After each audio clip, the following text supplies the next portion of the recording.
Como é que foi a chegada dessa proposta? O que você puder falar? A gente sabe que tem muitas cláusulas de confidencialidade, mas enfim, chegaram mais propostas, aquela proposta já, quando chegou, vocês falaram, poxa, é essa. Como é que foi esse processo? Chegou no final? Foi a primeira que chegou? O que você pode contar pra gente sobre isso? Bom, vamos lá. Então vamos fazer uma cronologia que eu acho que é interessante para os vascaínos conhecerem essa história, que é uma história muito bonita, uma página muito bonita da história do Vasco, que eu acho que todos os vascaínos e o Vasco como instituição funcionou de uma maneira muito bacana, uma maneira como tem que ser o Vasco.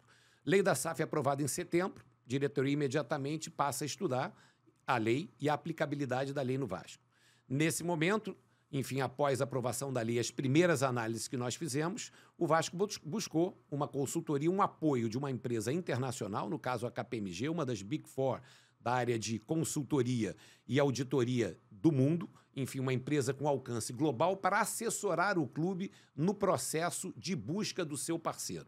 Então, o primeiro passo que foi feito, a quatro mãos, clube e KPMG, foi preparar o projeto Vasco. O que é o Vasco da Gama, qual é o potencial do Vasco da Gama, para que nós pudéssemos passar aos potenciais interessados o verdadeiro tamanho e o potencial do nosso clube. Lembramos, né, nós estávamos no ano de 2021, disputando a Série B do Campeonato Brasileiro, depois de 2 décadas de sucessos esportivos fracos, perto do que é o tamanho do Vasco, mas nós vascaínos, você, eu, sabemos o tamanho, a pujança e a força do Vasco da Gama. O Vasco da Gama é um gigante do futebol brasileiro. O Vasco da Gama é um colosso. O Vasco da Gama é uma força extraordinária.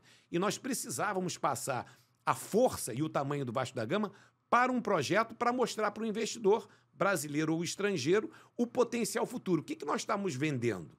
Nós estamos criando uma empresa, uma sociedade anônima do futebol, que ia ser corporada inicialmente 100% para o Vasco e vendendo uma participação dessa empresa para um investidor nacional ou estrangeiro. Primeira pergunta, quanto é que vale o Vasco? Qual é o tamanho do Vasco? Todo mundo sabe o tamanho do nosso endividamento. Todo mundo sabe a receita que o Vasco tinha lá no ano de 2021. O Vasco estava quebrado, o Vasco era insolvente. O tamanho da dívida que o clube tinha, com o que ele arrecadava, era impagável. Mas nós tínhamos que superar isso e mostrar o tamanho todo. Esse trabalho foi muito bem feito pela nossa área financeira, pela área de marketing, pela KPMG, e se preparou esse projeto. A partir daí, a KPMG, através dos seus escritórios ao redor do mundo, contatou quase 60 potenciais investidores, apresentando o processo do Vasco, e aí houve um processo de afunilamento. O Vasco colocou algumas condições também, que eram cláusulas pétreas para nós, que nós não topávamos discutir. Isso foi colocado de cara para os investidores. Por exemplo, o Vasco não aceitava ter menos de 30% do capital. A lei, as outras SAFs todas são 90% do investidor, apenas 10% do clube originário. Nós queríamos ter no mínimo 30%, porque nós queríamos manter o clube como um investidor relevante na SAF, que possibilitaria um acordo de acionistas que nós pudéssemos resguardar a identidade do clube, o espírito do clube, o que significa ser Vasco da Gama em contrato. Para isso, nós não poderíamos ser um parceiro de 10%, nós tínhamos que ser um parceiro relevante nesse processo. Segundo, que nós acreditávamos e acreditamos fortemente na exponencial valorização do clube. Esses 30% vão valer muito mais no futuro do que valiam em 2022, quando nós fechamos o negócio.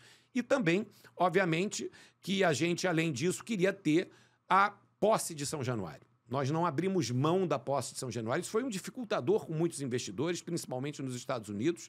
Lá você tem a visão de que o negócio, esporte, clube, equipe, é o direito da equipe, os jogos da equipe é atrelado à sua casa e aos direitos do tal do match day. Mas vocês não pensaram em nenhum momento abrir mão de São Januário, então? Era uma coisa que estava, por melhor que fosse a proposta, abrir mão de São Januário não era uma opção. Nós colocamos, a diretoria se reuniu e entendeu que São Januário era inegociável, porque o Vasco é diferente. A gente tem que tratar o Vasco, e nós explicamos isso aos investidores. Olha só, se o Vasco tivesse comprado um estádio há 3 anos atrás, 10 anos atrás, 30 anos atrás, e agora ele vai vender esse estádio, pode ser uma transação imobiliária qualquer.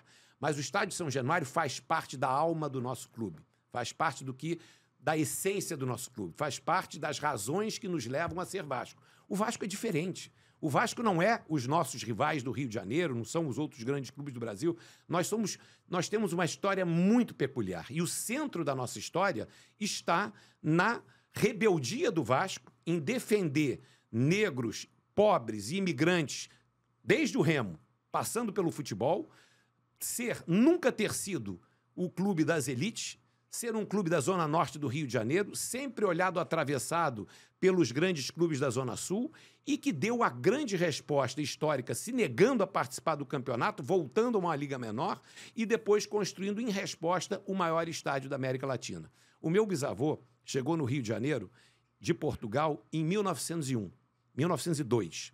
Com 16 anos, ele e o irmão dele. O pai dele veio um ano antes para fazer a vida do Porto no Rio de Janeiro. Ele cresceu, se tornou um grande empresário atacadista de tecidos e teve a maior honra de contribuir para a construção de São Januário. O meu avô deu ao meu bisavô deu ao meu bisavô os recibos das doações dele. E hoje esses recibos estão comigo. Isso não se vende. Isso é história, isso é alma, isso é lastro. Então, o Clube de Regatas Vasco da Gama, cláusula pétrea. Nós decidimos isso. E nós temos certeza que o nosso associado não aprovaria uma venda de São Januário em hipótese nenhuma. Nós achamos ali que a diretoria administrativa era melhor colocar as cartas na mesa. Olha, isso aqui é Vasco. O Vasco é assim. Se você quer ser nosso parceiro, entenda quem nós somos, compreenda a nossa história e aceite as nossas condições. Se você não quer, muito obrigado. Vai procurar um clube aí que certamente não é do tamanho do nosso. Qual é, bonitos e bonitas? Eu sei que acabou o corte, mas antes de você ir embora, se inscreve no canal, ativa o sininho da notificação, deixa o seu like e segue também as nossas redes sociais, @ForaDoJogoCast, no Twitter, no Instagram e lá no TikTok. Valeu? Tamo junto. Segue a gente aí.